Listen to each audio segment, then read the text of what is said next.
Donc les boucles permettent de répéter donc une instruction ou bien un certain nombre d'instructions ou bien un bloc d'instructions un certain nombre de fois. Donc comme on l'avait vu tout à l'heure, même naturellement, pour demander à quelqu'un de faire quelque chose un certain nombre de fois, on va lui dire faites ceci ou bien faites ça 1000 fois ou bien 5 fois. Donc au niveau de l'ordinateur, on formalise simplement, puisque l'ordinateur sait compter en lui disant pour i, en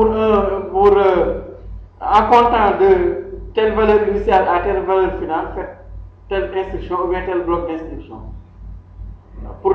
Il y a aussi l'autre forme de boucle qui consiste à demander à l'utilisateur ou bien l'ordinateur ou même dans la vie naturelle de faire quelque chose tant qu'une certaine condition est vérifiée. Et dès que la condition n'est plus vérifiée, donc on passe à autre chose. Donc pour la boucle pour, elle fonctionne de cette manière. Donc on écrit simplement, il nous faut d'abord un compteur. Et pour donc la variable à la valeur initiale à la valeur finale, voilà. Donc par pas, ensuite il faut préciser le pas, ensuite faire l'instruction. Donc la boucle pour permet de répéter donc une instruction un certain nombre de fois. Donc on a vu tout à l'heure quelques exemples. Donc voilà, pour avoir plus de détails ici. Donc pour la syntaxe de la boucle pour, vous avez pour, voilà. Ici, la variable ici que l'on appelle le compteur qui va permettre en fait de compter, et à chaque fois que l'on compte, on exécute les instructions. Il est de type entier ou bien réel, donc en tout cas le même aussi pour la valeur initiale ici du compteur, qui est la valeur à partir de laquelle on commence à compter. Ensuite, vous avez aussi valeur finale qui constitue donc la borne supérieure de l'intervalle, donc au niveau de laquelle donc on compte. Ensuite, par pas ici, par valeur du pas, vous précisez la valeur du pas. Donc la valeur varie, donc la variable de boucle en deux passages, donc dans la même boucle. Donc la valeur peut aussi être négative. Mais ça fonctionne. Donc pour le compteur égale valeur initiale à valeur finale, par pas, faire. Donc on a l'exemple ici, pour dire allant de 1 à 5, par pas de 1, faire, afficher bonjour, ce qui permet d'afficher bonjour 5 fois. Là aussi, pour dire allant de 0 à 100, par pas de 2, faire, donc afficher, qui permet d'afficher donc les 100 premières valeurs paires.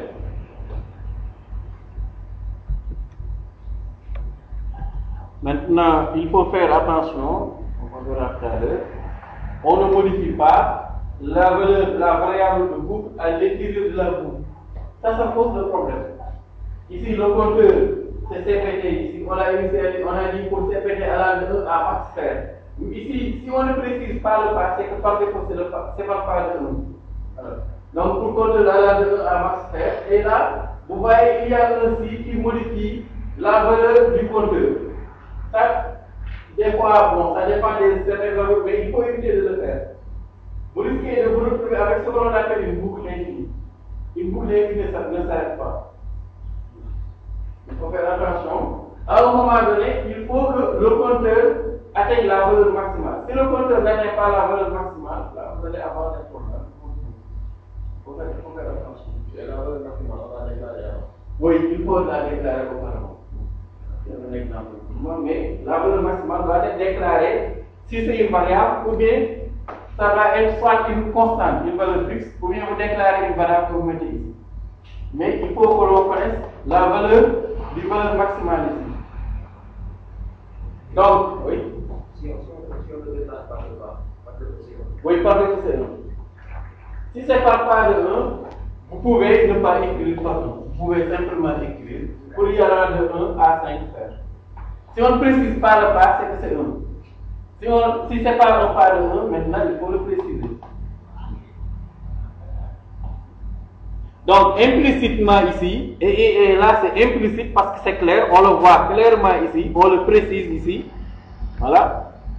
Donc implicitement, l'instruction pour initialiser une variable de boucle, c'est le compteur. Ici ici, on a initialisé la variable de boucle à 1. Voilà. Ensuite, incrémente cette valeur à chaque pas. Ici, vous précisez d'ailleurs le pas. On va voir que même en langage C, on précise même le calcul en mettant I égale I plus 1 ou bien I égale à I plus 2. Ensuite, l'instruction pour aussi vérifier que cette variable ne dépasse pas la borne supérieure. Et dès que vous atteignez la borne supérieure, là, la boucle s'arrête. Puisque donc la boucle pour permet de compter dans un intervalle déterminé. Quand l'intervalle vous voulez dépasser l'intervalle, la boucle s'arrête. Hein? L'infini? Non. Sinon, il allait croire en Dieu. Donc, si vous lui demandez d'aller jusqu'à l'infini, il va aller jusqu'à l'infini. Il ne va jamais l'atteindre. On va voir tout à l'heure des exemples de ce que l'on appelle des boucles infinies. Une boucle infinie, ça s'exécute et ça ne s'arrête jamais. Hein? Oui, bon, les virus, on peut les arrêter. Bon, oui, peut-être comme un virus. Oui, il faut arrêter le programme. Mais si vous le laissez, il va continuer à exécuter le même bloc d'instruction. Il ne va jamais s'arrêter.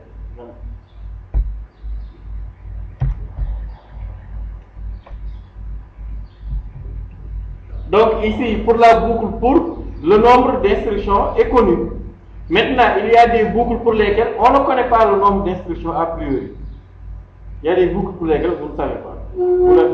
On exécute le bloc d'instruction, mais seulement tant qu'une certaine condition est vérifiée. Et quand la condition n'est plus vérifiée, donc on arrête la boucle. Donc, a priori, il y a des boucles pour lesquelles on ne sait pas combien de fois on exécute le bloc d'instruction. Donc, quand le nombre d'itérations n'est pas connu, hein, par exemple ici, on a la même variante de l'algorithme de tout à l'heure, mais on veut continuer à faire des sommes tant que l'utilisateur ne saisit pas moins 1. C'est ce qu'on avait utilisé dans l'exemple que je vous avais donné, qui permettait à l'utilisateur d'exécuter le même programme tant qu'il ne saisit pas non pour quitter, oui pour quitter. Là, vous ne savez pas, est-ce que l'utilisateur va exécuter votre programme 2 fois, 5 fois ou bien 1000 fois. Donc, à chaque fois qu'il exécute le programme, on va lui demander, voulez-vous continuer ou non? S'il répond oui, on continue. Et dès qu'il répond non, le programme s'arrête. Donc là, a priori, vous ne savez pas, est-ce qu'il va exécuter le programme 2 fois, ou 3 fois, ou 5 fois. Il peut même ne pas l'exécuter du tout, et dès qu'il lance, il s'arrête. Donc ici, c'est là où entre en compte cette forme de boucle qu'on appelle la boucle tangible. Il permet de dire que tant que condition est vraie, fait une instruction. Et tant que la condition là est vérifiée, le programme va toujours exécuter le même bloc d'instruction. Ça ne va jamais s'arrêter, oui. Donc, on va voir que cette forme de boucle a une sémantique particulière avec ce que l'on appelle l'amorçage, qui consiste à initialiser la variable de la boucle ou bien la condition. En tout cas, la variable compte la variable qui est utilisée pour la condition d'exécution de la boucle tant que. Ensuite, le traitement et la relance aussi, qui consiste à modifier la variable de la boucle, la variable de la condition. Donc, c'est ce qu'on appelle la boucle tant que faire. Donc, on va voir. Donc, la boucle tant que elle fonctionne de cette manière. Donc, il y a 3 étapes ici. Il y a ce que l'on appelle l'amorçage ici. L'amorçage consiste à initialiser donc là où les variables de la condition, obligatoirement. Parce que si je dis tant que ceci fait ça, c'est que dans la condition là a une valeur de départ. Tant qu'il n'est pas midi, fait court, c'est que c'est sûr qu'avant de commencer à faire court, vous savez quelle heure il est.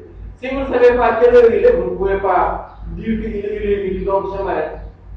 Donc l'amorçage ici consiste à initialiser donc là où les variables qui sont en tout cas prises en compte dans la condition, c'est-à-dire ici, au niveau de l'expression logique.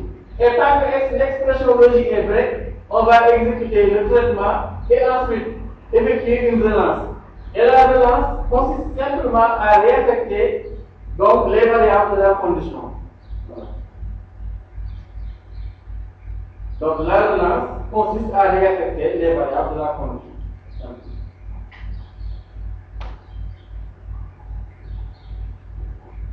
C'est comme quand vous jouez au judo, tout le monde dit à jouer au judo. Voilà. Donc vous avez les dés. Donc dès qu'au départ, à chaque fois pour relancer, chacun lance les dés et voilà, parcourt un certain nombre de cases. Et on va le faire tant que vous n'êtes pas le dernier, je ne sais pas comment on s'arrête encore. Hein? Quand que? C'est quoi on est? Hein? Tant que? Voilà, les 4 pions, voilà, etc. Donc là, c'est la condition d'erreur. Donc tant que vous n'avez pas fait sortir les 4 pions, on relance à chaque fois. Et là, vous allez, le dé permet de faire avancer les pions. Donc la relance. Donc amorçage qui consiste à initialiser là où les variables de la condition. Et là, on va dire, tant que la condition est vraie, faire le traitement, mais à l'intérieur, il faut effectuer une relance. C'est-à-dire la relance va modifier la variable de la boucle. Par exemple, ici, le programme là, qui permet de compter de 1 jusqu'à 5 et d'afficher bonjour. Si on voulait l'écrire en utilisant tant que, il nous faut d'abord l'amorçage. On a dit qu'au niveau de l'amorçage, on initialise la variable de la boucle. Donc ici, l'amorçage va consister à faire quoi? Donc à votre avis ici, l'amorçage sera quoi? Puisqu'on initialise la variable de la boucle, on donne à la variable de la boucle sa valeur initiale. La variable de boucle c'est quoi ici? I. Et sa valeur initiale c'est? Donc ici, l'amorçage consiste à affecter à une point. Et là, comment est-ce qu'on va lui dire donc d'aller jusqu'à 5? On dit tant que? Non, bon, oui, mais comment le traduire sous forme d'instruction? Donc tant que I et donc supérieur il dépasse. Voilà, inférieur égal à 5. On dit simplement tant que I. Bon, vous pouvez mettre les paramètres ou pas, inférieur égal à 5. Ensuite faire. On fait quoi? Quelle instruction? Afficher bonjour.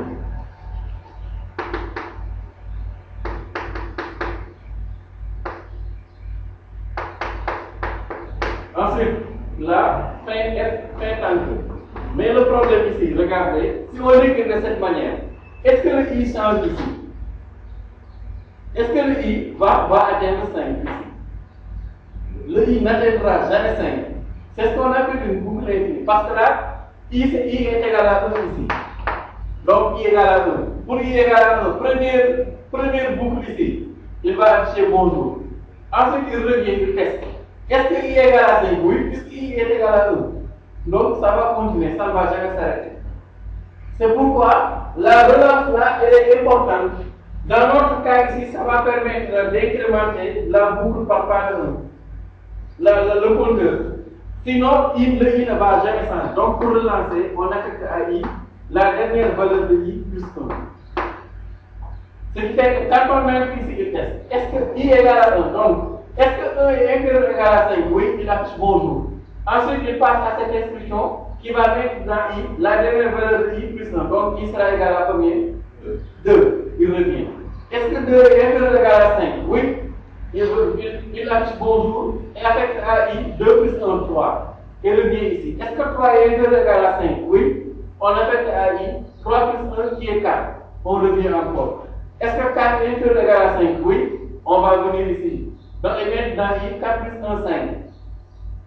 Ensuite, on revient. Est-ce que 5 est inférieur ou égal à 5? Oui. On affiche bonjour et on met dans I combien? 6. Et on revient ici. Est-ce que 6 est inférieur ou égal à 5? La boucle s'arrête. On continue pas. Donc, on a affiché bonjour 5 fois. Donc, c'est pourquoi on l'appelle boucle. Ça permet simplement de répéter une instruction dans le cadre de la boucle tant qu'une condition est remplie. Tant que la condition est remplie, on exécute la boucle. Quand la condition n'est plus remplie, on arrête. La boucle s'arrête. Donc tout à l'heure, c'est ce qu'on a dit, tant qu'il n'est pas venu, faire court. Mais dès qu'il est midi, voilà, la boucle s'arrête et on fait autre chose. Donc, remarque ici, si la condition est fausse dès le départ, le traitement n'est jamais exécuté. Tout à l'heure, par exemple, elle avait dit tant qu'il I est supérieur ou égal à 5. Là, la boucle ne va jamais s'exécuter, puisque dès le départ, I étant égal à 1, il va tester. Vous avez dit tant que I est supérieur ou égal à 5, donc il va voir. Est-ce que 1 est supérieur ou égal à 5? Non, on sort. Donc, pour pouvoir exécuter une boucle, il faut d'abord entrer dans la boucle. Si on n'entre pas dans la boucle, on n'exécute pas la boucle. Donc, faites attention, si la condition est fausse dès le départ, le traitement n'est jamais exécuté. Il faut que d'abord que la condition soit vraie pour qu'on entre dans la boucle. Si la condition n'est pas vraie, on n'entre pas dans la boucle. On n'exécute pas. Rien du tout. Oui. Oui. Oui. Là, c'est la boucle pour bon. Là, ça permet de compter de 0 à 100, mais par part de 2. Donc, pour avoir que le nombre pair. Donc, il sera égal à 0. Pour I égal à 0, il va afficher bonjour. Ensuite, il va incrémenter I, mais par part de 2. Et maintenant, I égal à I plus 2. Donc, 0 plus 2, ça donne 2. Il affiche donc 2. Ensuite, on revient. On va incrémenter I par part de 2 encore. I sera égal à 2 plus 2, 4. La boucle pour permet de compter sur un intervalle donné, mais par suivant un certain pas. Là, il va compter suivant l'intervalle 0, 100, mais par part de 2. Et par part de 2, c'est 0, 2, 4, 6, 8, bon, c'est les nombres pairs. Hein? Oui. Oui, c'était là, on avait demandé simplement d'écrire une boucle qui affiche que les nombres pairs. Que des nombres pairs. Donc, c'est pourquoi on a choisi le pas de 2.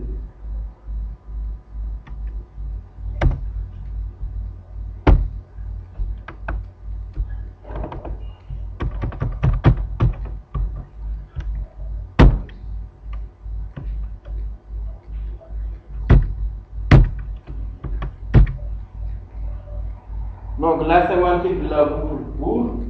Donc, vous avez par exemple l'exemple de tout à l'heure où l'on saisit une valeur tant que l'utilisateur, on va par exemple calculer le total des valeurs tant que l'utilisateur ne saisit pas moins 1 ou bien stop qui est égal à moins 1 là-bas. Là, on saisit, là, il faut d'abord procéder à l'amorçage qui consiste à saisir la valeur ou bien les valeurs initiales des variables de la boucle, de la condition.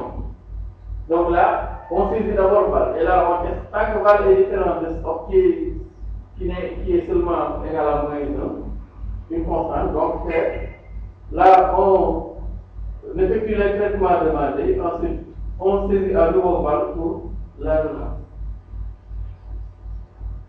Donc, amorçage, condition de la boucle et relance. Donc, vous avez une comparaison des boucles pour et tant que, donc que vous avez aussi là. Donc, là, en haut, vous avez un compteur avec pour, une boucle avec pour, qui permet de compter de 1 à intervalle. Et ensuite, ici, on demande à l'utilisateur de donner une valeur, et ensuite, on calcule le total des valeurs. C'est-à-dire la dernière valeur, de totale valeur, plus la nouvelle valeur saisie, que l'on affecte à totale valeur. Ce qui va permettre de faire des solutions progressives de plusieurs valeurs. Donc, si on doit écrire le même algorithme avec la boucle tant que, il faut auparavant initialiser la variable de la condition de la boucle. Donc, ici c'est compteur. Donc, on l'initialise à 0 à l'extérieur. Et là, on dit, tant que le compteur est inférieur à l'intervalle, faire instruction. Et on n'oublie pas d'incrémenter ici le compteur. L'incrémentation du compteur se fait explicitement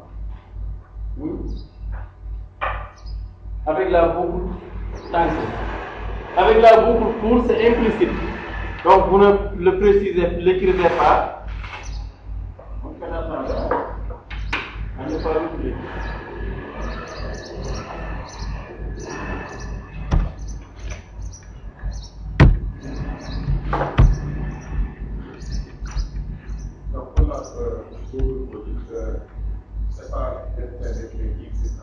Non, non, non, c'est pas nécessaire. En algorithme, mais on va voir qu'en langage, c'est on l'écrit.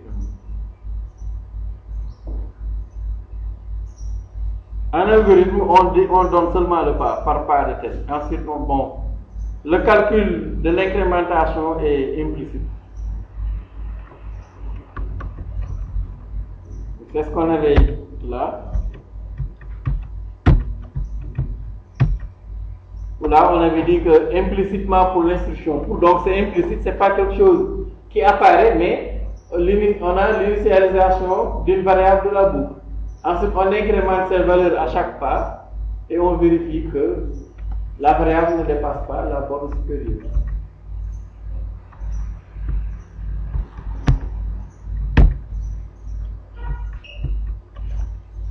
Donc, comparaison des boucles pour et tant que. Donc, implicitement pour la boucle pour, vous avez l'initialisation du compteur, là, qui est la variable de la boucle.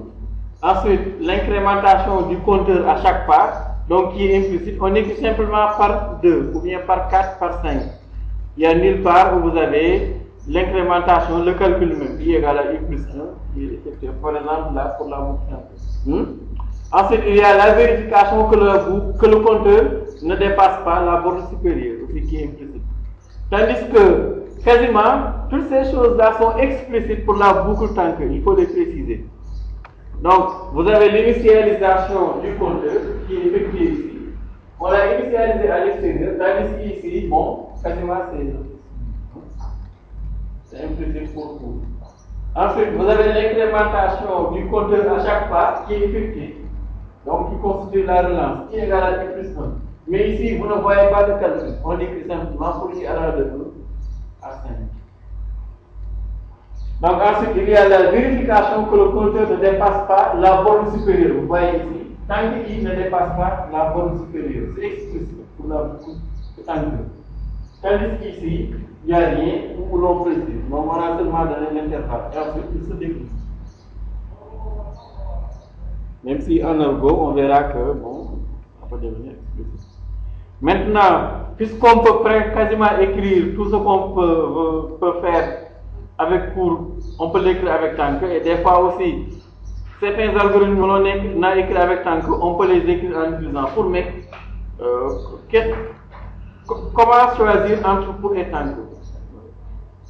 Donc, il y a des critères. Si le nombre d'itérations est connu à l'avance, il faut choisir pour. C'est la boucle la plus simple. Si vous savez combien de fois il faut exécuter l'instruction, choisissez pour. C'est plus simple. Maintenant, si la boucle doit s'arrêter quand survient un événement, si le nombre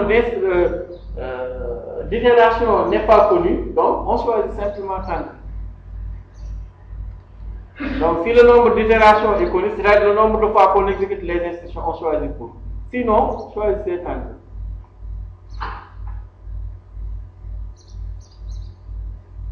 Et des fois, il y a des itérations ou bien des instructions que l'on ne peut pas écrire en utilisant pour. Par exemple, tout à l'heure, on a dit tant qu'il n'est pas midi, faire pour. Comment le dire avec pour? C'est quasiment impossible.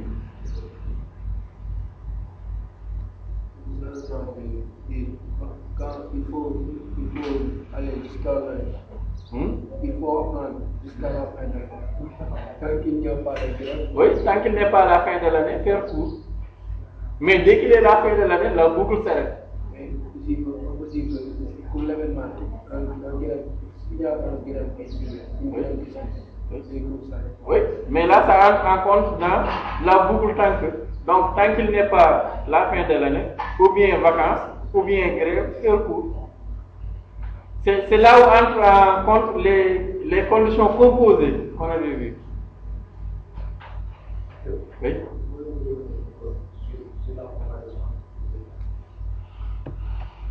C'est là ou bien? Ah, d'accord.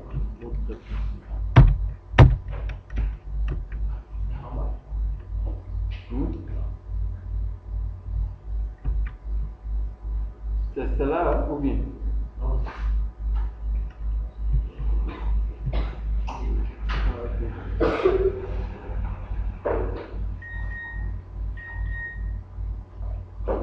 Donc la boucle pour est la boucle la plus simple parmi les trois formes. Donc il y a une autre forme de boucle qui est la boucle faire tant que, qui existe aussi.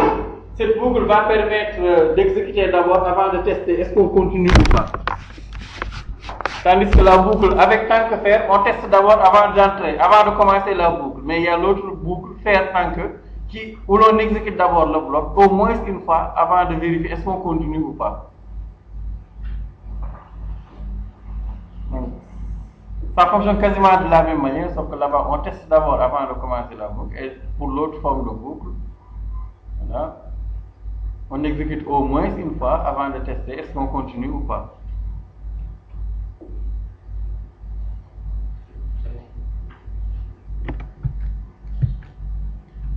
Donc, si le nombre d'itérations est connu à l'avance, choisissez pour.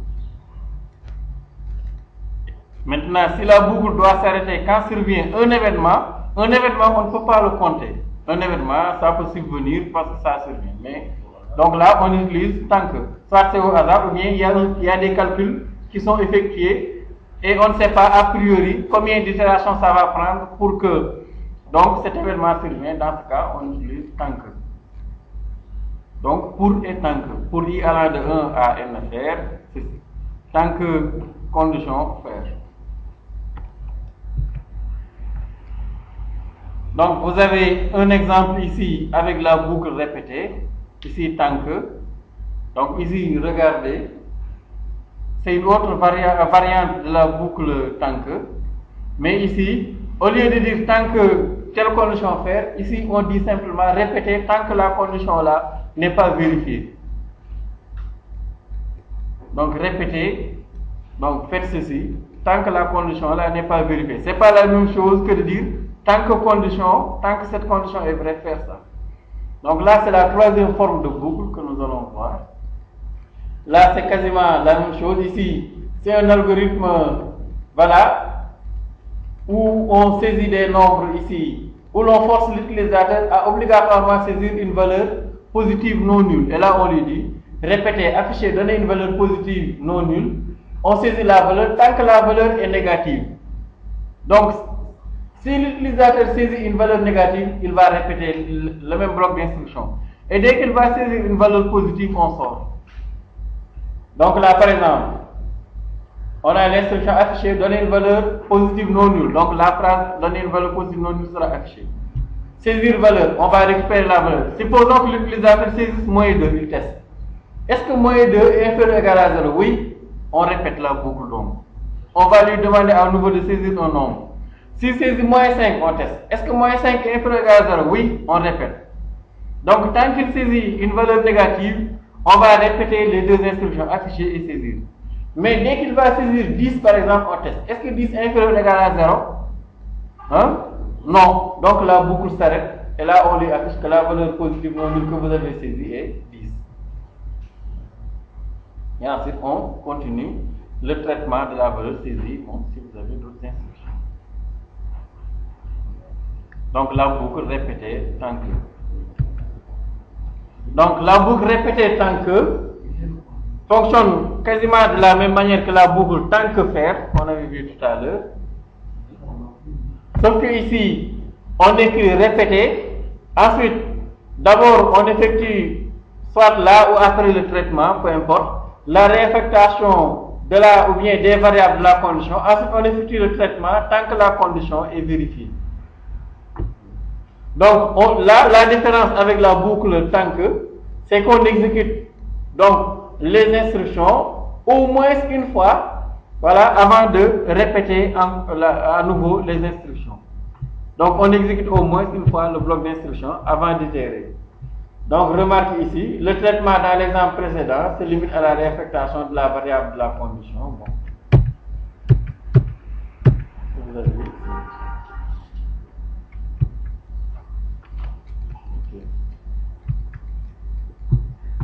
Donc ici, on a seulement une réaffectation de la variable de la condition.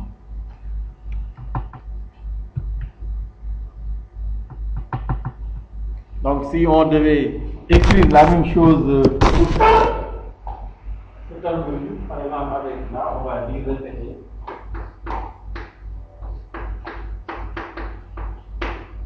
il y a d'abord l'initialisation de la variable de la boucle. L'amorçage répété, voilà, affiché. Bonjour. Ensuite, on affecte à une question tant que I est inférieur à quasiment. Donc ici, on exécute d'abord avant de voir est-ce qu'on répète ou pas. Tandis que là, on teste d'abord avant au moins d'exécuter l'instruction une fois. Le bloc d'instruction.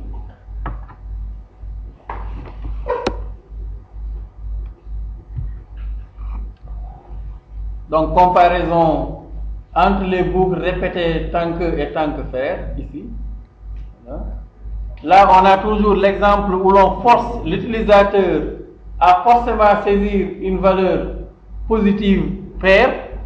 Là, avec répété tant que, par exemple ici, on a rajouté paire. Donc, la valeur doit être forcément positive ou bien paire. Hein?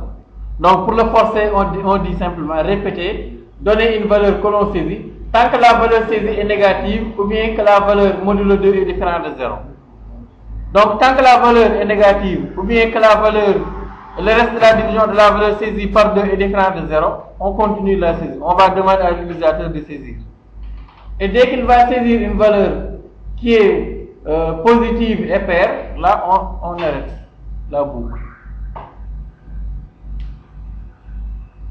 Donc, donner une valeur positive paire que l'on récupère, tant que la valeur saisie est négative ou bien que la valeur est différente, la valeur modulo 2 est différente de, la valeur saisie modulo 2 voilà, est différente de 0. Donc, regardez ici bien la condition. Même s'il faut une valeur positive et paire, on ne met pas valeur supérieure égale à 0 et valeur modulo 2 égale à 0. On met l'instruction contraire. A et B, le tout bar, c'est A bar ou B bar. Différent. Point d'exclamation égal. On l'avait vu dans le premier chapitre. Point d'exclamation égal. On verra tout à l'heure les équivalents en langage C.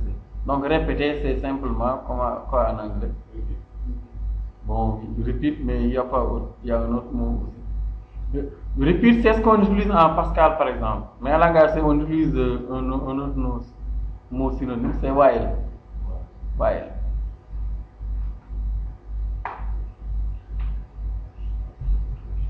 Donc, avec la boucle tant que faire, vous avez la même chose, sauf qu'ici, on initialise, puisqu'il faut d'abord tester avec la variable de la condition avant d'entamer la boucle, on récupère d'abord la valeur initiale de la variable de la condition.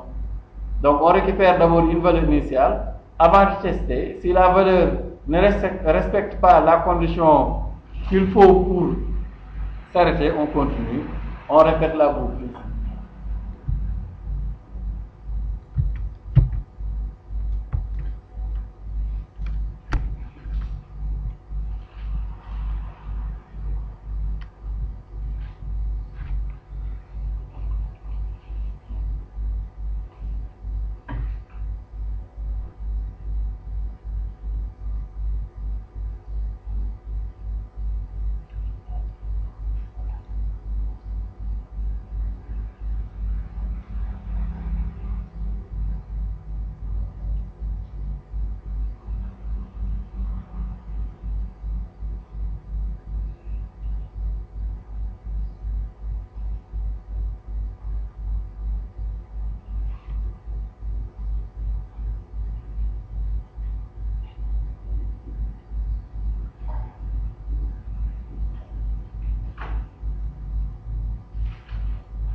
Donc, comparaison entre les boucles répétées et tant que, ici. Voilà. Donc, avec la boucle tant que, la condition est vérifiée avant chaque exécution du traitement. Tandis que pour répéter tant que, la condition est vérifiée après chaque exécution du traitement. Donc les deux sont différents.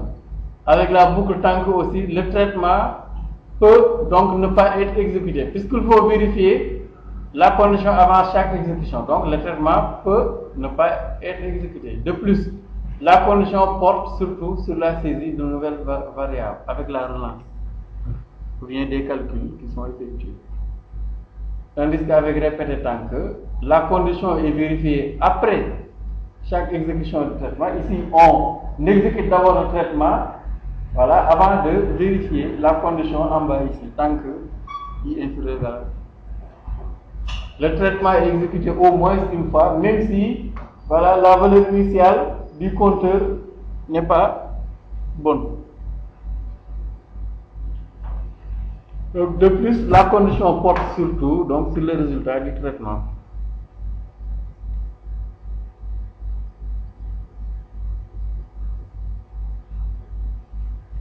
Donc, remarque ici, la boucle répétée est typique pour les saisies avec vérification. Et à chaque fois qu'il y a des saisies dont il faut vérifier que la saisie vérifie certaines propriétés, on utilisera répété tant que. Par exemple, pour calculer la valeur absolue d'un nombre, on peut forcer l'utilisateur à saisir une valeur positive.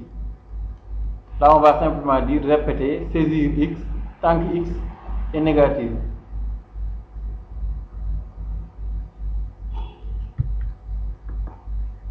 Donc maintenant, pour le choix entre tant que et répété, et pour aussi, donc pour le choix entre les trois boucles, il faut partir du nombre d'itérations pour voir. Si le nombre d'itérations est connu, il faut utiliser la boucle pour. Si le nombre d'itérations n'est pas connu, c'est qu'il faut faire le choix entre tant que et répété. Et pour faire le choix entre tant que et répété, il faut se demander est-ce que le traitement doit être exécuté au moins une fois. Si le traitement doit être exécuté au moins une fois, on utilise la boucle répétée tant que. Sinon, on utilise tant que faire.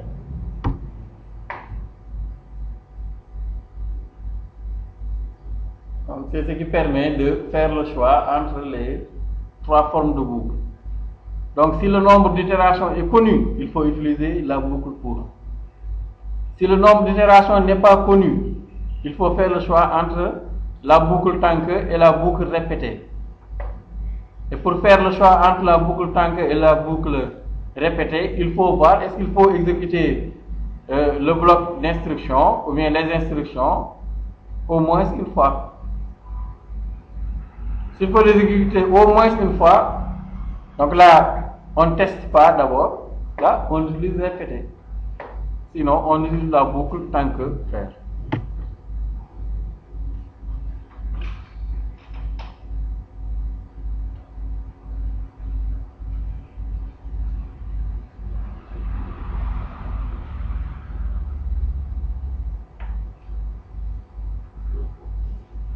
Vous avez cours ce soir.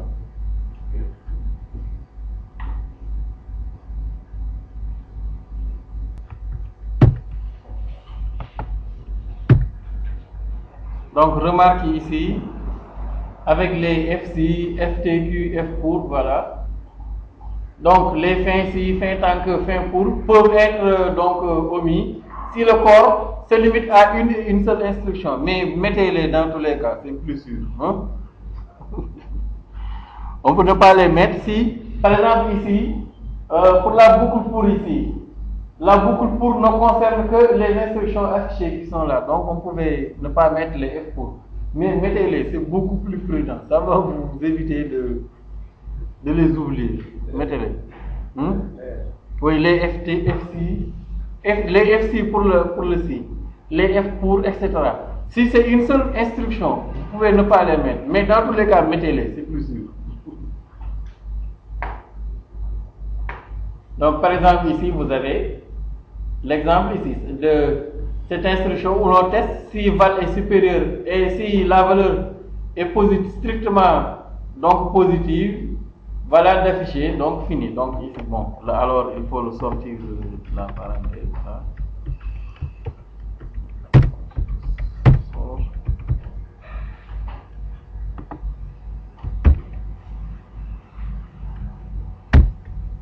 Voilà, donc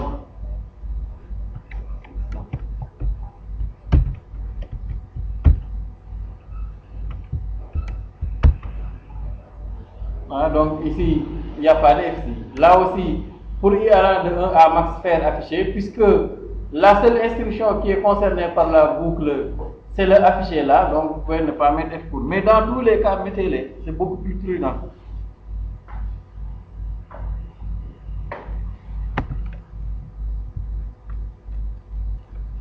Donc le problème de la boucle, c'est qu'il faut en sortir, sinon ça n'a pas de sens.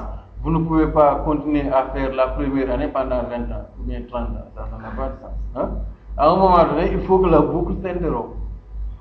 Donc tout à l'heure, je vous l'ai expliqué par exemple. Et là, c'est un problème qui se pose surtout pour les boucles tank et les boucles répétées. Il faut que ça s'arrête.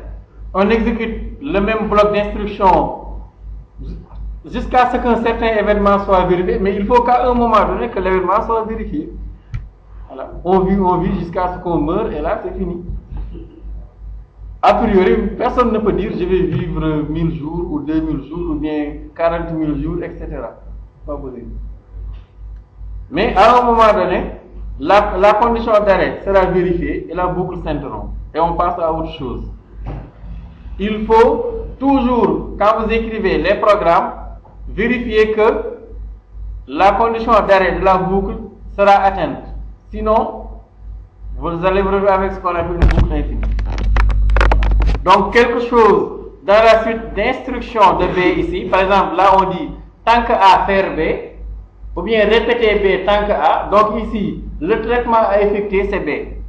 Donc, il faut qu'il y ait quelque chose dans la suite d'instructions de B, voilà, qui doit amener A à prendre la valeur faux. Si A ne prend pas la valeur faux, la boucle ne s'interrompt jamais. Il faut que A soit à un moment donné faux, puisque l'événement qui est attendu, c'est que A soit faux pour que la boucle s'interrompe. Par exemple, vous allumez, vous tirez la corde là pour allumer le ventilateur, il va boucler. Il fait la même chose, il boucle. Mais à un moment donné, il faut que soit qu'il y ait une coupure, ou bien que vous tirez sur la corde pour que l'électricité ne vienne plus, pour que ça s'arrête. Oui, tant qu'il y a de l'électricité, ça boucle. Là, quand on tire la corde, c'est que l'électricité passe. Il est alimenté. Et là, ça signifie. Donc, dans la condition B ici, il faut qu'il y ait quelque chose qui amène A à prendre la valeur, voilà, fausse. Sinon, la boucle ne va jamais s'interrompre. Donc, la suite d'instruction B doit modifier au moins une variable de l'expression A, qui est l'expression de la condition de la boucle. Voilà, au moins. Vous avez un mauvais exemple ici, où vous avez val 1 égale à 2, val 2 égale à 3, et là on dit que tant que val 1 est inférieur à 100, mettre dans val 2 fois val 1. Ici le problème c'est que il n'y a aucune instruction dans le corps de la boucle tank qui modifie val 1, alors que val 1 ici c'est la variable qui est concernée par la condition de la boucle. Et là on va se retrouver avec une boucle qui ne va jamais s'arrêter. Oui, val 1 sera toujours égal à 2. Et là, si c'est égal à 2, donc infini, de manière infinie, ça sera inférieur à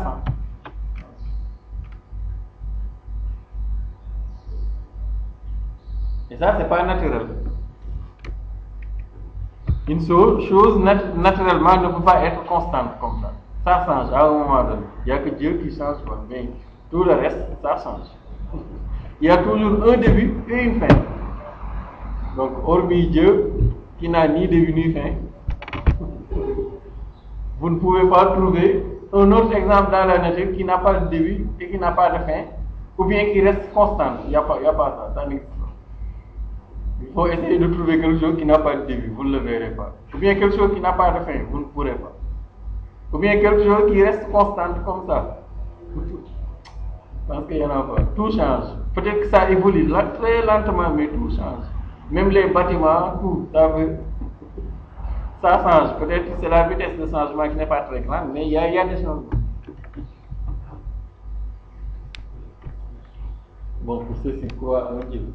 Pour ceux qui ne croient pas.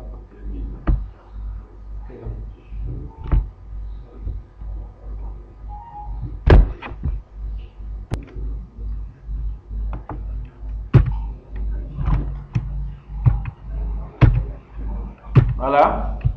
Au niveau aussi de l'énoncé de la boucle, bon, l'énoncé de la boucle permet aussi de vous guider. L'énoncé aussi de l'exercice ou bien du problème permet aussi de vous guider. Par exemple, regardez ici. On vous demande d'afficher le carré des valeurs saisies tant qu'on ne saisit pas 0. Là déjà, c'est défini. Tant qu'on ne saisit pas 0, voilà, afficher le carré des valeurs saisies. Donc, là, je suis bloqué. Il faut force, là avec la boucle pour, je ne pourrais pas écrire la solution de ce problème. Donc la seule manière de faire, c'est de saisir la valeur initiale. Et là je dis, tant que val est différent de 0, voilà, afficher le carré de val et saisir val. Donc ici, on a bien respecté l'énoncé qui dit, tant qu'on ne saisit pas 0, afficher le carré de la valeur saisie. Donc par exemple, cet énoncé-là, vous ne pouvez pas l'écrire avec pour. On ne peut pas.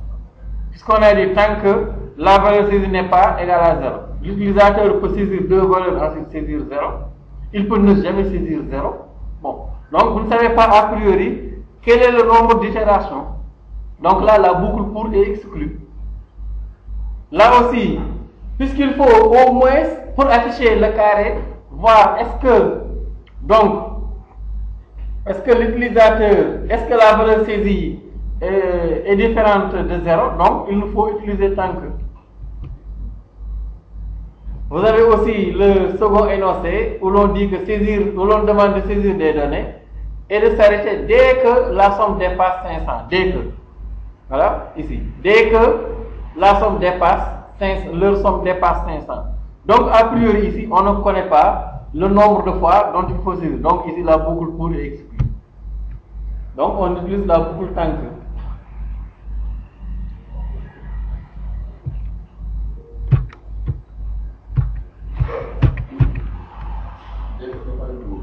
Hein? Non, non, c'est pas une boucle. Mais bon, dès que cela suppose que, bon, on s'attend, on arrête dès que la condition là est vérifiée. Bon.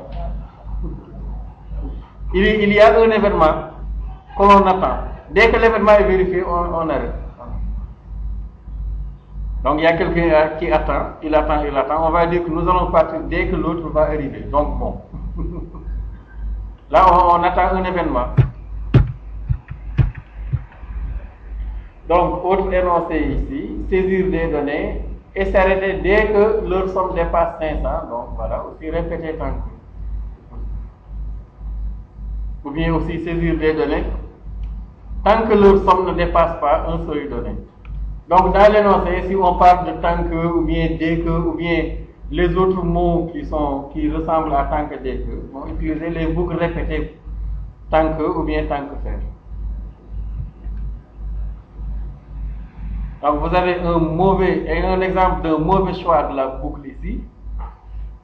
Là par exemple, il s'agit d'un algorithme qui fait la somme d'une suite de nombres tant que cette somme ne dépasse pas un seuil donné. Donc ici, pourquoi la boucle répétée tant que ne convient pas ici?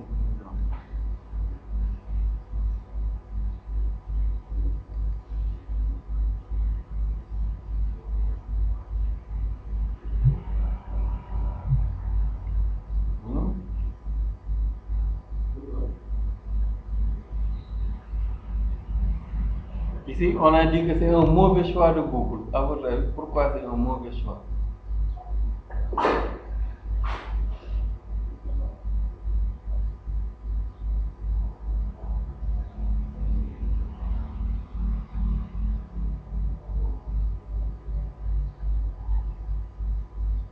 Après, on va voir. Hein? On connaît? Bon. Là, la variable de la condition a été initialisée ici à 0. Mais c'est le choix de répéter tant que qui pose problème ici. On verra après.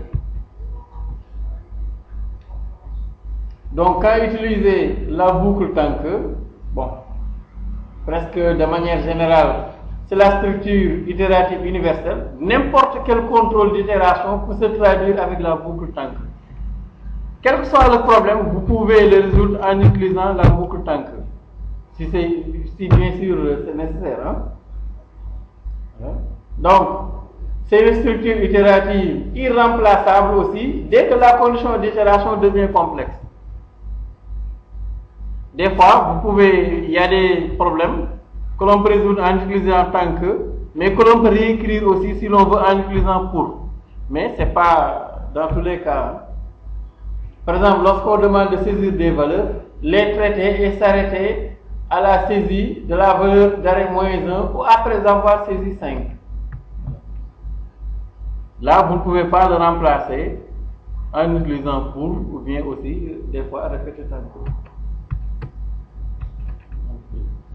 Mais dans tous les cas, de manière générale, quel que soit le problème, vous pouvez écrire la solution en utilisant la boucle tank, s'il s'agit d'une répétition.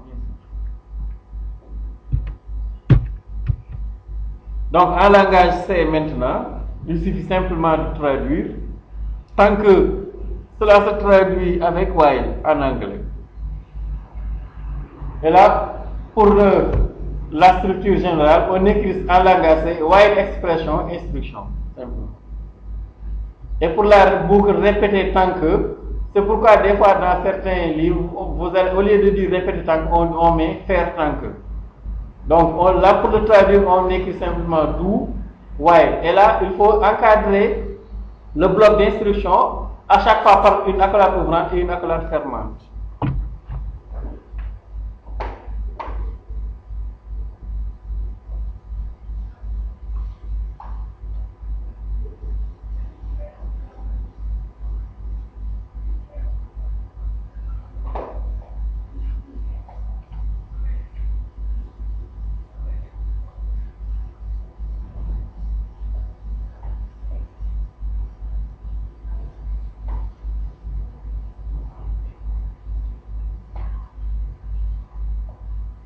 Donc, on avait dit qu'en algo, pour la boucle tant que faire, on écrit tant que la condition, voilà, traitement,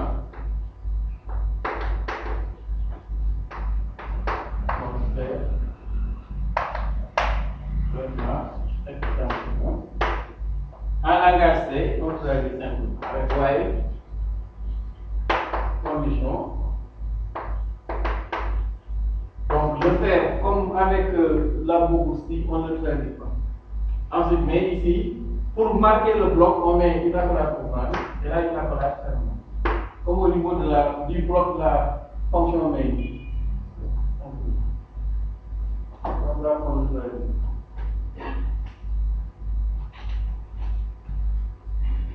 Et là, remarquez bien ici, pas point virgule après. Donc, par exemple, pour l'instruction, on avait dit tout à l'heure, i égale à 1, et on avait dit tant que i inférieur ou égal à 5, affiché bonjour.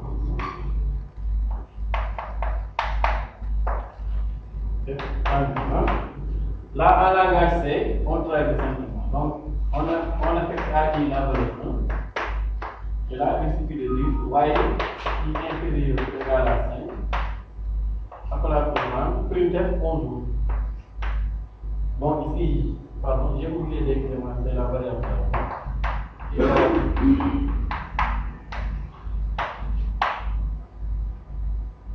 donc, printf.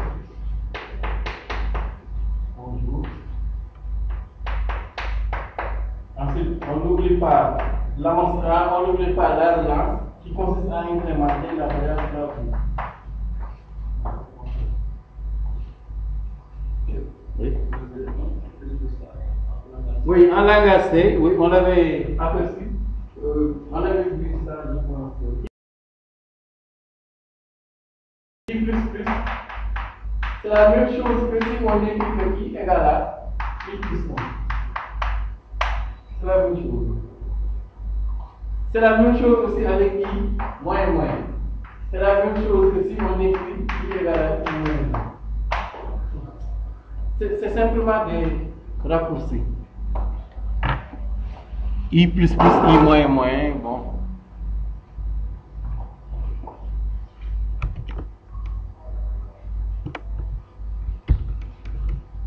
Donc, on va aller sur DFC++ pour voir.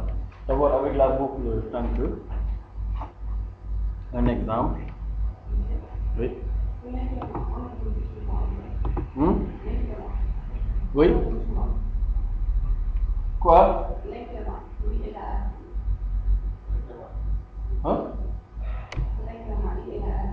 Non, c'est pas, là, c'est pas une incrémentation, c'est une condition. Égal à 5. Inférieur ou égal à 5, c'est ça que j'ai. L'incrémentation, c'est là où on a écrit que I égale à I plus 1.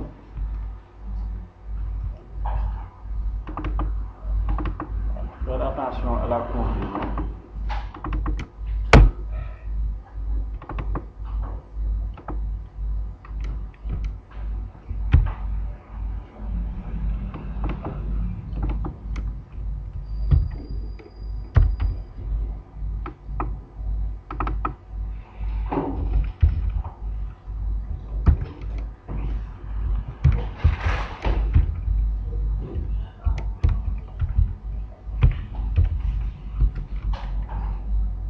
Là, avec la boucle tant que, donc it main.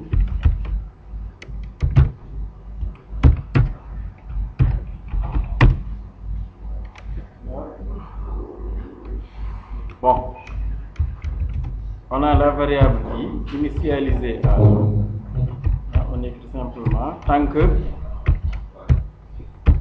I est inférieur ou égal à 5. N'oubliez pas de mettre le bloc, même si le bloc n'est pas obligatoire, si vous avez une et une seule instruction. Mais dans tous les cas, prenez l'habitude de le mettre.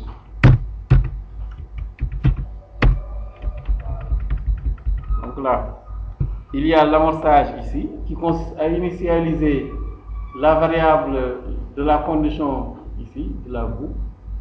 Ensuite, on a mis la condition derrière la condition d'exécution de la boucle. Donc tant que I est inférieur ou égal à 5, on affiche.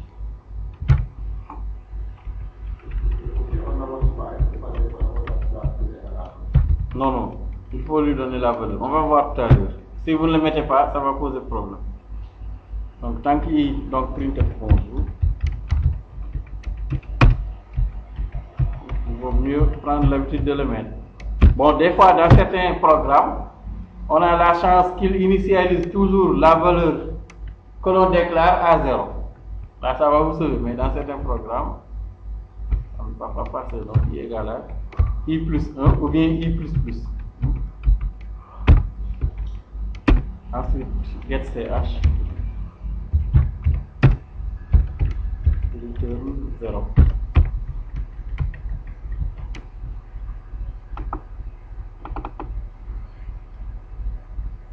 Bon, je rajoute un null slash n pour qu'il ne me colle pas.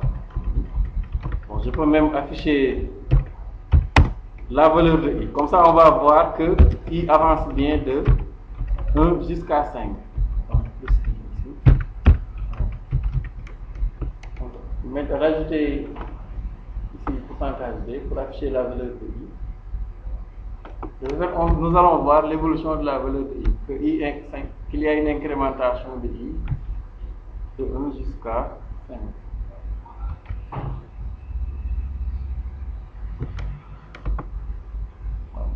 Point C.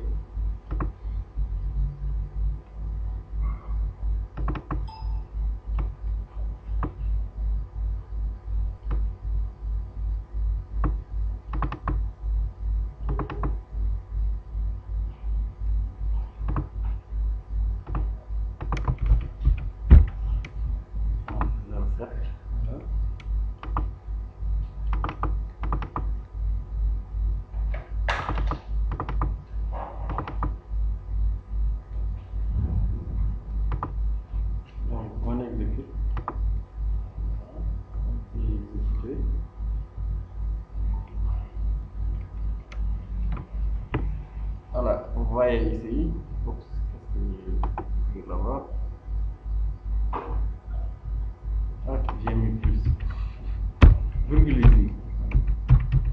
Voilà. J'écris en langage C, j'écris en Java.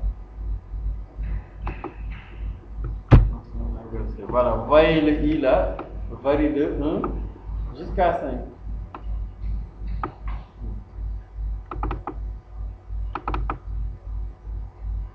Voilà. Donc ici, égal à d'abord 1. Pour i égal à 1, il affiche bonjour. Ensuite, i égal à 2, il affiche bonjour. 3 jusqu'à la fin.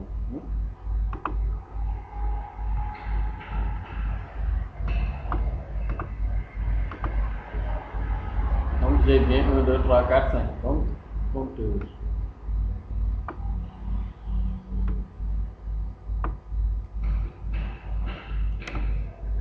Donc, boucle tank.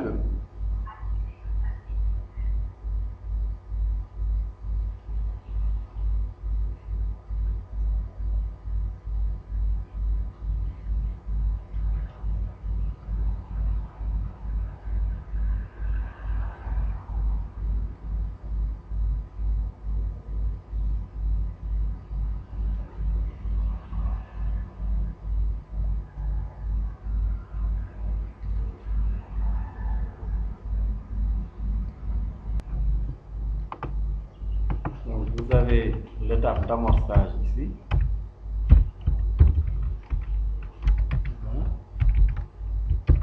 Condition de la boucle. Et ici, vous avez la relance. Qui consiste à modifier la variable de la boucle. Et là, vous avez donc le traitement qui est unique ici, qui consiste seulement à effectuer un message. Si vous voulez, on va entrer ici.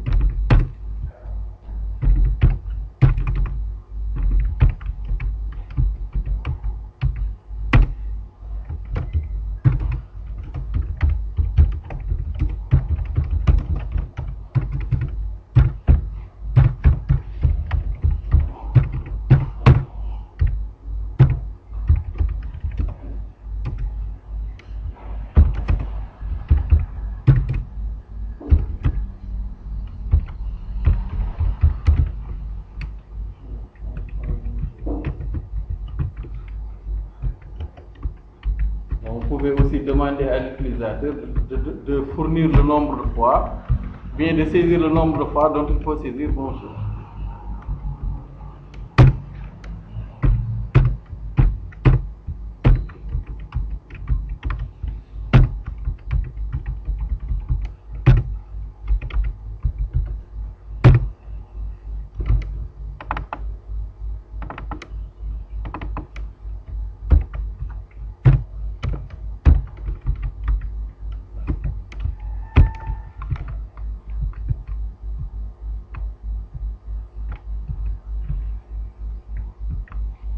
La boucle tank amorçage qui consiste à initialiser la variable ou bien les variables de la condition de la boucle.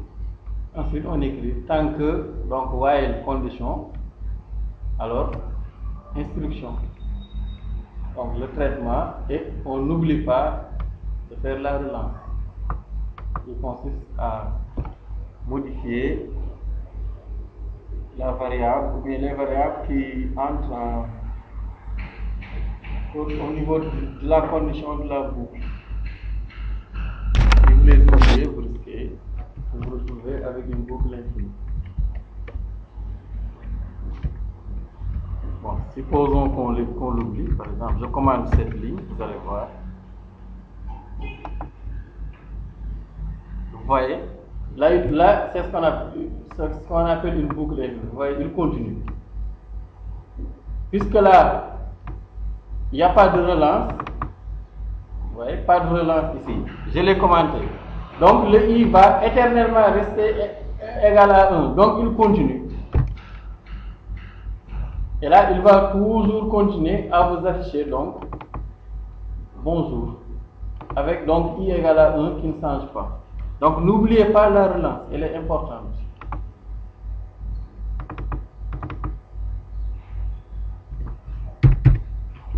Supposons aussi que je n'initialise pas I.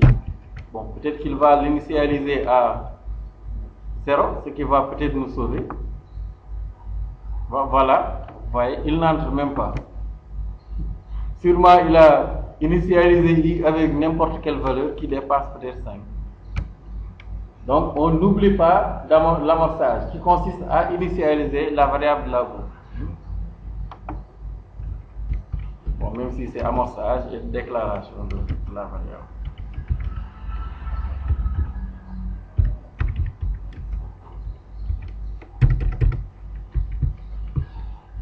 Ok.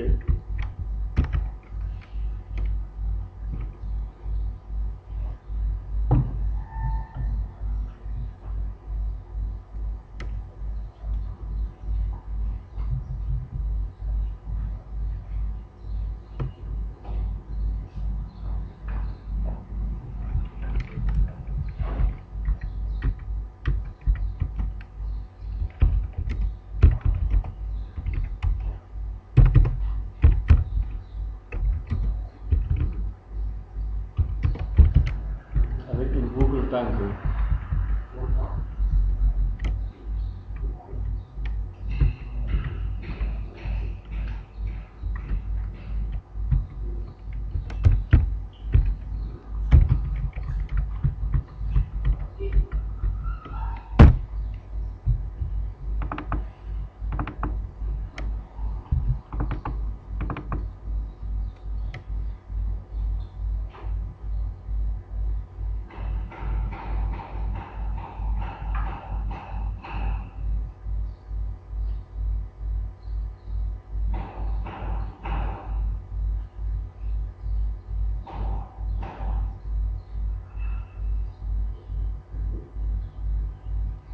Maintenant, avec la boucle répétée tant que, la boucle répétée tant que se traduit en langage C en utilisant donc do while. Donc do d'abord, ensuite le bloc d'instruction et while express. Le while, donc la condition d'arrêt. Ça fonctionne de la même manière. Si on devait écrire le même programme, donc je copie le même code, je vais mettre ici. Donc, on va utiliser une boucle do while.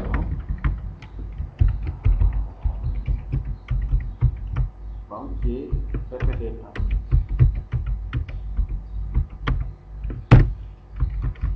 Donc, on a toujours l'amorçage, sauf qu'ici, il faut ramener la condition d'arrêt while en bas. Et là, on met tout en haut et while en bas. Et là, la condition de la boucle, elle est testée après avoir exécuté au moins les instructions une fois. Et là, on met un point virgule après while. Donc, ça s'écrit de cette manière. Donc, voilà. Là aussi, il ne faut pas oublier l'amorçage. Et là aussi, ça donne le même résultat si vous testez. Donc, je sauvegarde. Par exemple, 08.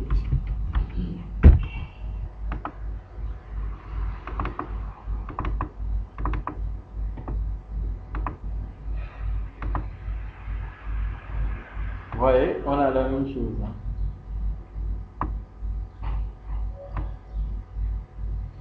Ok. Donc là, on compte toujours de 1 à 5. Sauf que ici, on exécute au moins une fois le traitement avant de voir est-ce que la condition pour itérer est vérifiée. Si la condition pour répéter la boucle est vérifiée, on continue. Sinon, bon, au moins on l'a une fois.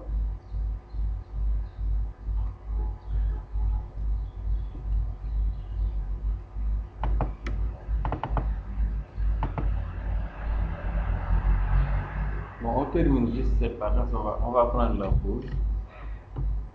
Donc, il reste seulement la boucle pour.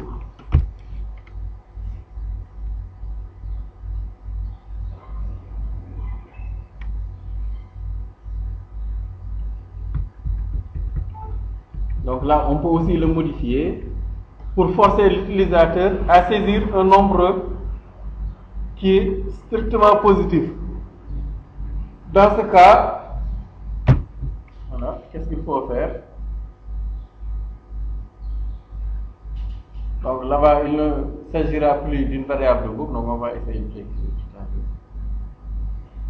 l'heure. On initialise la valeur, bien on effectue une saisie à l'extérieur. Ou bien à l'intérieur, ça dépend. La condition d'arrêt est définie en bas.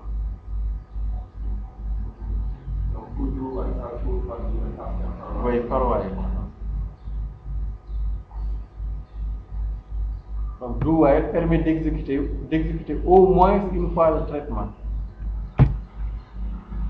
Donc, avant d'entrer dans la boucle, il n'y a rien ici qui permet de tester est-ce que la condition pour boucler est vraie ou pas. Donc, au moins, on exécute une fois le traitement. Tandis qu'avec la boucle tank, on teste d'abord est-ce que la condition est vérifiée pour entrer dans la boucle. Donc, on n'exécute pas au moins une fois le traitement. C'est possible si la condition de départ est fausse, on n'entre pas dans la boucle.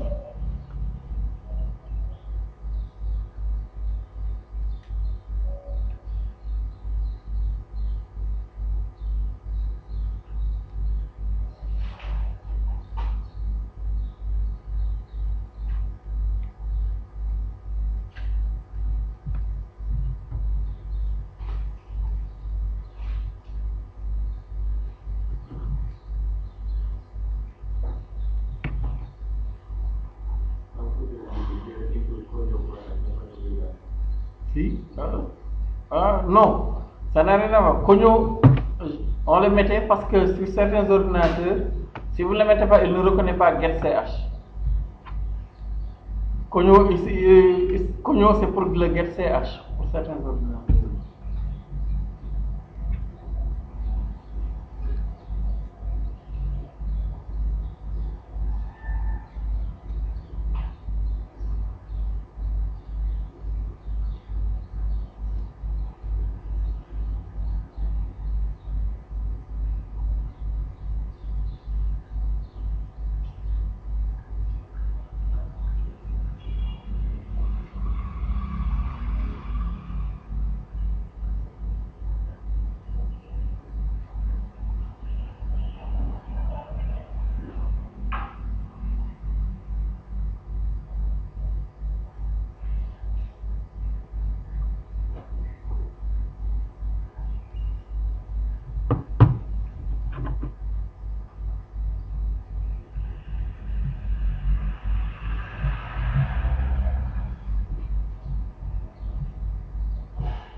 Maintenant, si l'on veut forcer l'utilisateur à saisir une valeur strictement positive,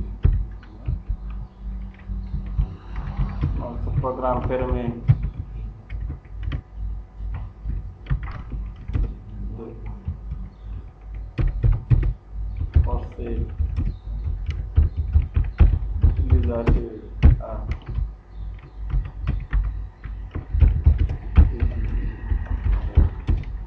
strictement positive, par exemple.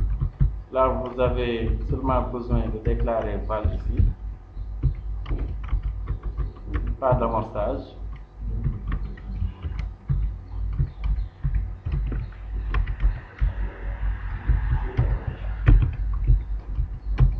Donc, par exemple, on va dire printf. Saisir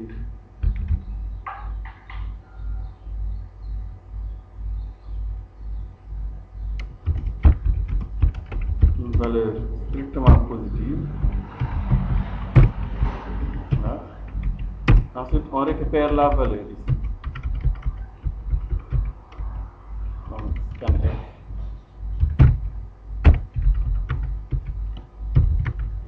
Pourcentage D.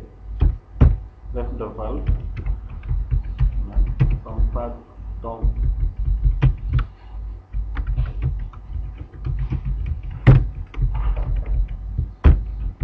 Tant que val est strictement inférieur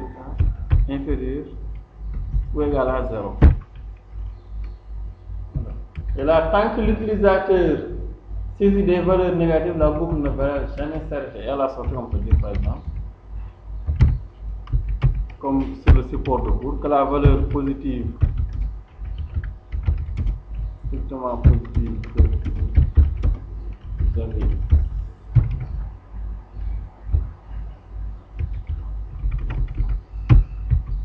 vous avez saisi et pourcentage D.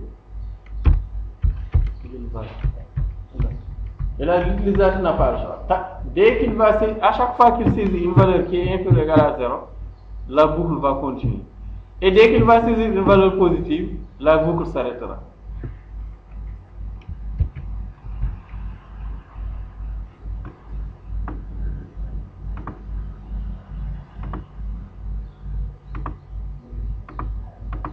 Idem aussi, si on nous demandait de le forcer à saisir une valeur paire. Et ces garde-fous-là sont importants parce que il y a des programmes pour lesquels, si l'utilisateur saisit une mauvaise valeur, le programme va s'arrêter, s'il y a une erreur risque de se produire. Par exemple, un programme où l'on calcule, où l'on calcule la racine carrée d'un nombre. Mais avant de calculer la racine carrée du nombre saisi, il faut d'abord regarder est-ce que ce nombre est positif ou négatif. Oui, si c'est négatif, là, si vous calculez directement la racine carrée, vous allez avoir des erreurs. Donc, on peut forcer l'utilisateur à saisir une valeur positive. D'ailleurs, si je l'exécute, vous allez voir ici. Voilà. Par exemple, veuillez saisir une valeur positive ou nulle. Supposons que je saisisse moins 4.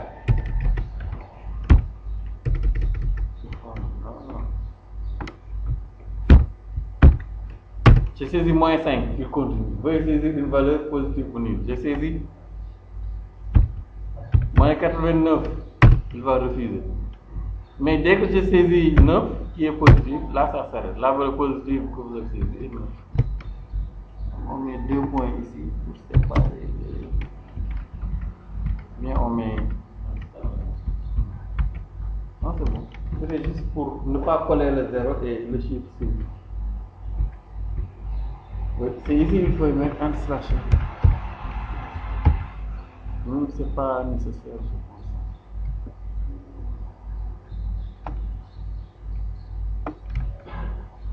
D'où, ouais.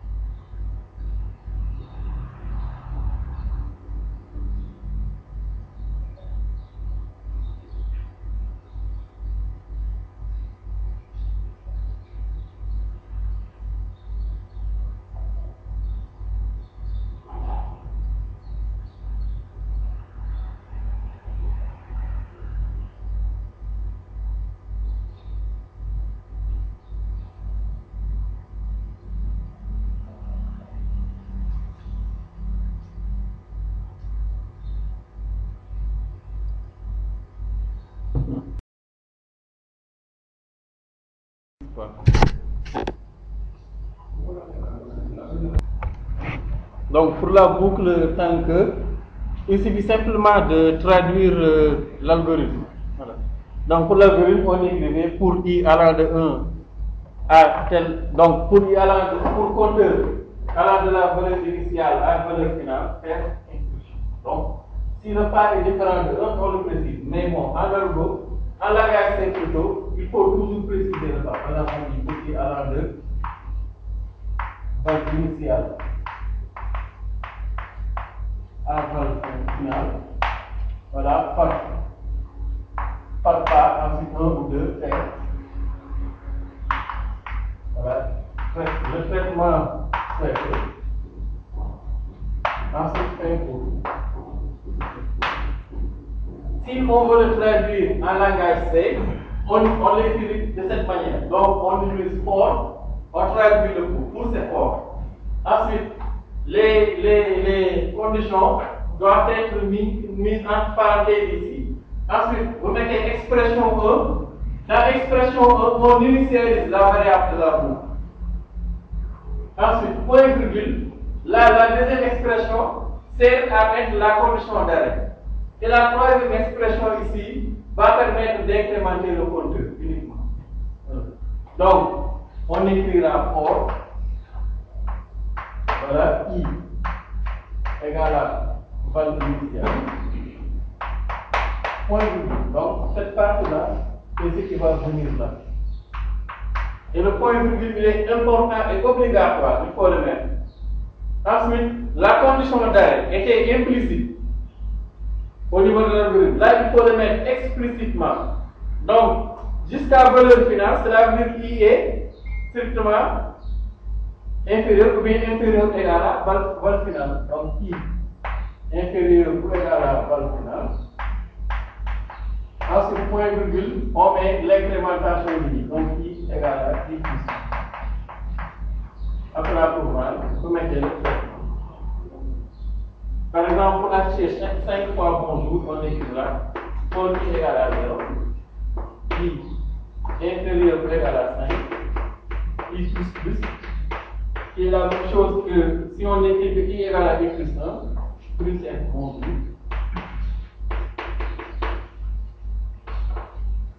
Voilà. Et on ferme la phrase fermante.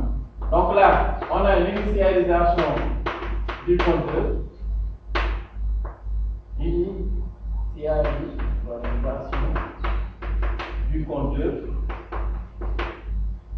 Là, c'est la condition d'arrêt. Et là, l'incrémentation du compteur. Et ensuite, inscription avec la commande fermante.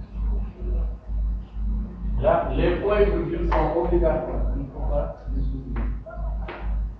Donc, 3 parties, expression 1, expression 2, expression 3. Expression 1 consiste à initialiser la variable de boucle. Expression 2, la condition d'arrêt de la boucle.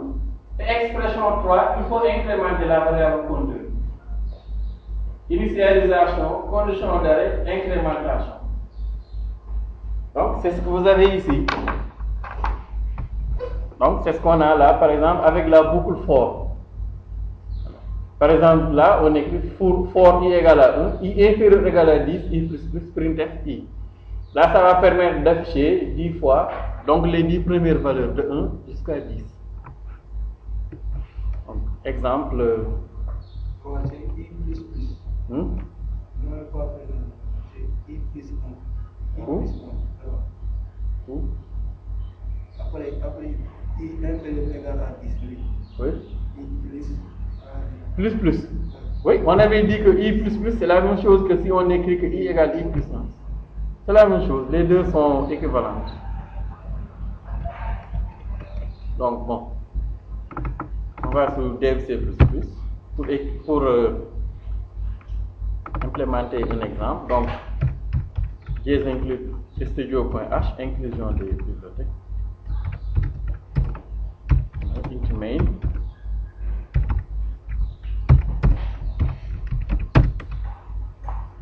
Okay. Donc, par exemple, le même programme qui affiche 5 fois bonjour.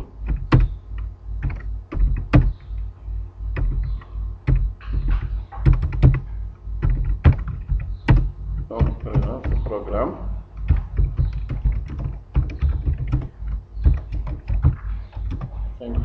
Bonjour.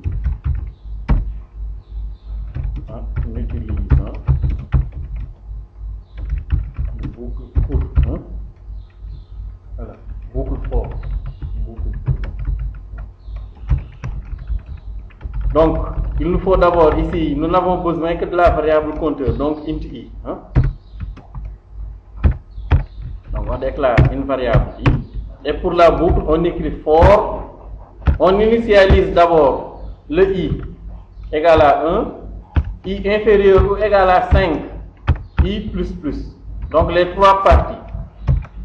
Initialisation de la variable de la boucle. Donc c'est ce que nous avons en premier lieu. En mettant en affectant AI0, AI1, donc i prend la valeur E, donc on a donné sa valeur initiale. Ensuite, i est égal à 5 ici, permet donc de donner la condition d'arrêt. On va exécuter la boucle tant que i n'est pas supérieur à 5, strictement. Ensuite, i++, on donne le pas. Donc, soit vous écrivez i++ ou bien i égale à i+1. Voilà. Ah, là, il faut le mettre obligatoirement. Là, il n'y a pas de pas par deux. Il faut obligatoirement le préciser. Hein? I égale à 1. Oui, mais bon, dans ce cas, vous allez mettre un espace point virgule. Et ça va poser peut-être problème. Hein. Ok, mais mieux vaut mais dans la syntaxe, on initialise la variable de la boucle ici. C'est mieux si vous pouvez le faire. Donc ensuite, instruction. Ici, la seule instruction consiste à afficher donc bonjour. Donc même chose, je mets le pourcentage D pour effectivement voir que cela évolue. Donc ensuite, I. Et là, à l'intérieur, j'affiche bonjour. Ce qui va me permettre de voir que le I avance de 1 jusqu'à 5. Donc, veuillez remarquer aussi que pour afficher 5 fois bonjour, on peut compter de 0 à 4. De 0 à 4, c'est 5 fois. Donc, on pouvait mettre for i égale à 0, i strictement inférieur à 5. Ça, ce sera bon, ici c'est 5 fois, puisqu'on va compter 0, 1, 2, 3, 4. Ça, c'est 5 fois. Donc, si le compteur commence à partir de 0, il faut mettre strictement inférieur. Si le compteur commence à partir de 1, bon, vous mettez inférieur égal. Donc, get ch. Voilà. Et return 0. Donc, get ch ou bien aussi système pause. Hein? Les deux. Le système, est-ce que c'est petit s ou grand s?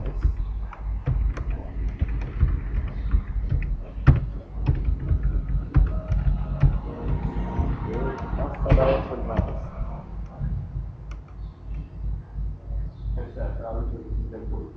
Oui, c'est la même chose. Hein. Ça permet seulement de lui demander d'attendre que je visualise d'abord la sortie sur l'écran avant de fermer la fenêtre. Sinon, il va ouvrir, afficher et immédiatement fermer la fenêtre.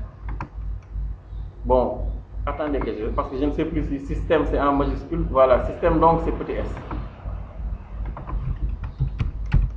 Bon, si je ne me trompe pas, l'instruction aussi. Voilà, donc système c'est petit s. Ok. Vous voyez, là il m'affiche bonjour 5 fois ici. Bon, il faut mettre un /n ici. Sinon, il va vous coller les 5 bonjours.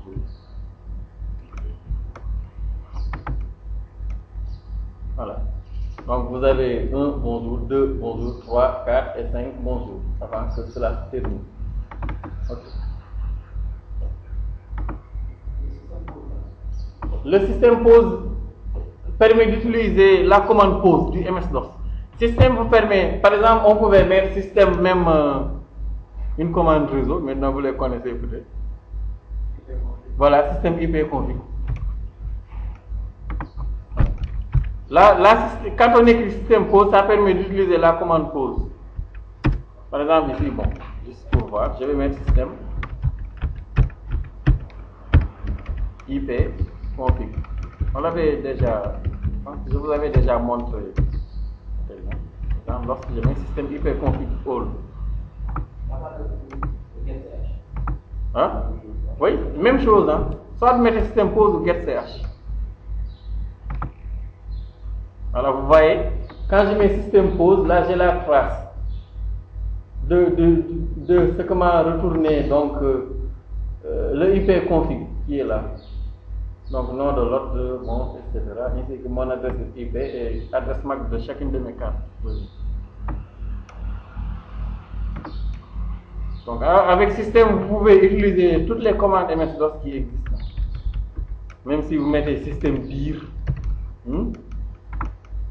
voilà, il va vous lister, vous voyez, là j'ai la liste de sources qui se trouvent dans mon répertoire. Donc, j'ai enregistré mon fichier.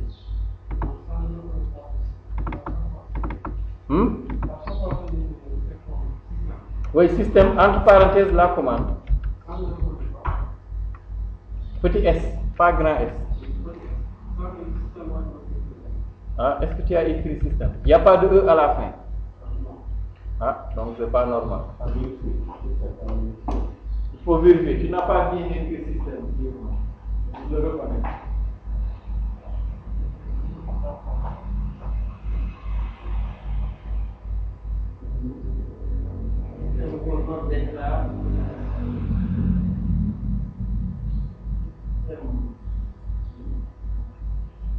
Il a enregistré au format CPP. Enregistré au format .c. Je vous ai déjà dit, pas de point CPP, parce que les points CPP sont pas pour le réenregistrer avec l'extension .c. Vous mettez de l'extension .cpp, ça va vous.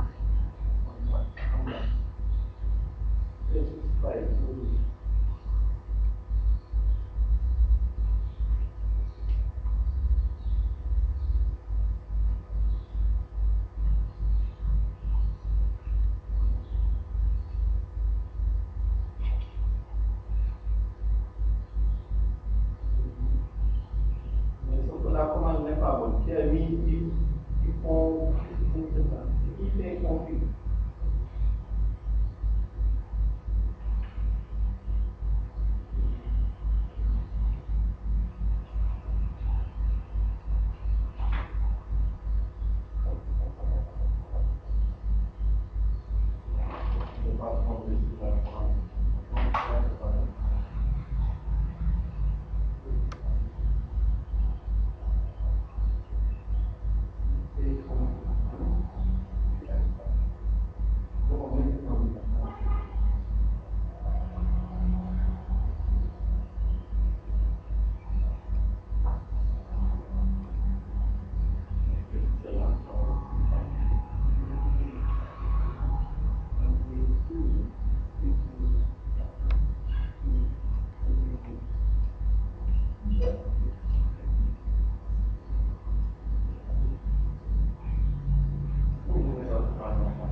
Tu mets dire donc la commande dire.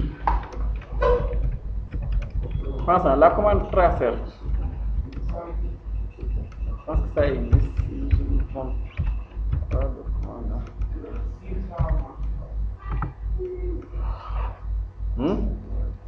Voilà, tracer permet de tracer le chemin qui permet d'arriver, par exemple, au serveur de Yahoo. Vous allez voir tout le chemin qu'il franchit avant d'y arriver. Donc il y a ma machine. Bon, il y a votre 192.1.1. Je pense que c'est le modem ou je ne sais pas quoi qui est ici. Donc il a mis 59 millisecondes pour aller là-bas. 576 millisecondes pour aller à 10.4.2.3. Ensuite, il commence à sortir. Oui, jusqu'à ce qu'il arrive. Vous pouvez, je pense, si je ne me trompe pas de commande, vous pouvez même voir les pays où il va aller, jusqu'à arriver. Ah bon? Il faut comment? Bon. Traceur. On va voir. Si je... Bon, il y a une commande en tout cas comme ça. Hein? Nextstart, non, non. Je pense que c'est Traceur. Peut-être c'est l'option qui permet de voir le prix. Voilà, vous voyez, là il sort. Paris. Toutes les commandes sont dans... Oui, c'est des commandes MS-DOS et des commandes réseau. Là il est sorti, il n'est plus au Sénégal. Hein. Là il était à Paris, là il est allé à Lyon.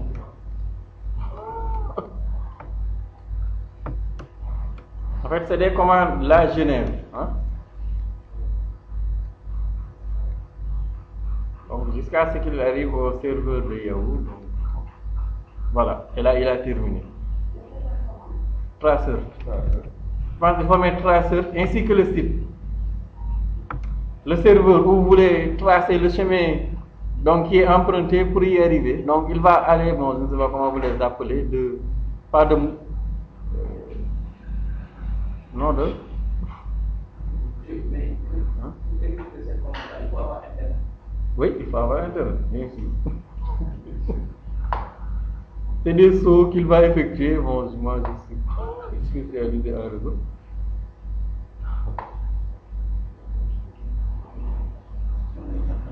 Je ne sais pas, normalement, vous connaissez mieux que moi.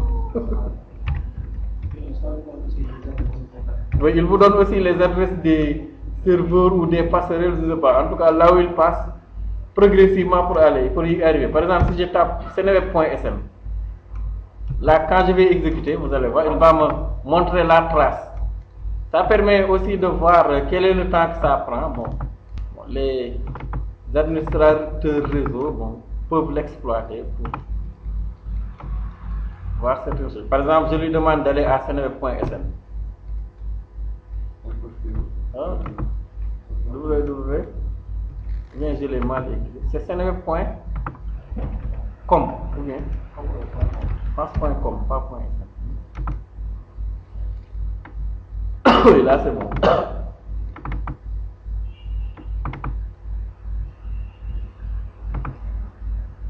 Donc, il va vous montrer les. Bon, si vous demandez à M. Sarr, lui, il se connaît mieux que moi. Donc, je commence 192.161.1, c'est le modem qui est ici. Ensuite, 10.4.2.3, je ne sais pas c'est quoi.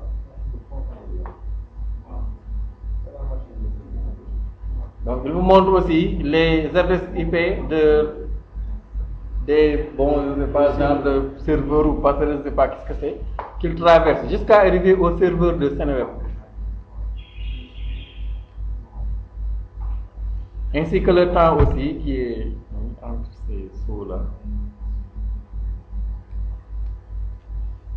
Si vous demandez à Moussa, il vous expliquera qu'est-ce que c'est.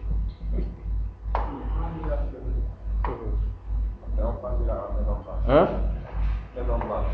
Ah, bon.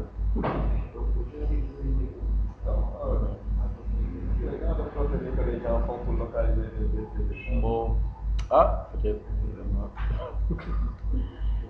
Voilà, là, vous voyez, il y a quelque chose Aubervilliers. Voilà, bon. Ensuite, les discalies ici, ainsi que les adresses IP. Vous pouvez mettre des pings même pour voir est-ce qu'ils répondent ou pas. Des info-relais, CR1, info-relais, bon, etc. Le temps?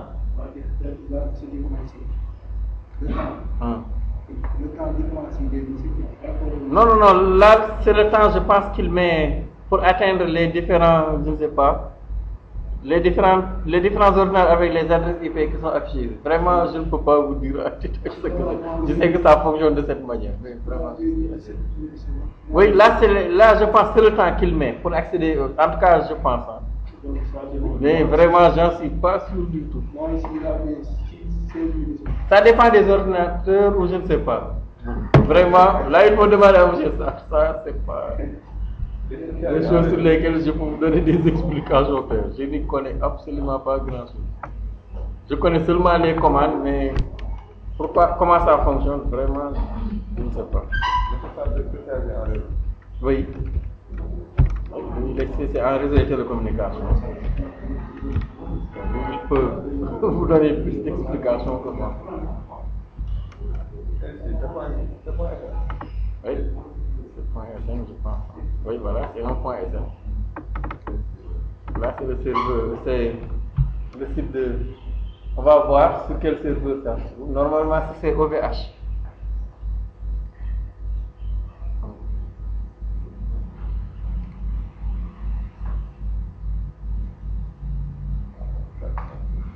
Donc, pas que pour programme, mais on peut écrire des programmes qui utilisent des commandes MS-DOS ou bien d'autres, ou bien un fichier de script de commande que vous avez développé auparavant.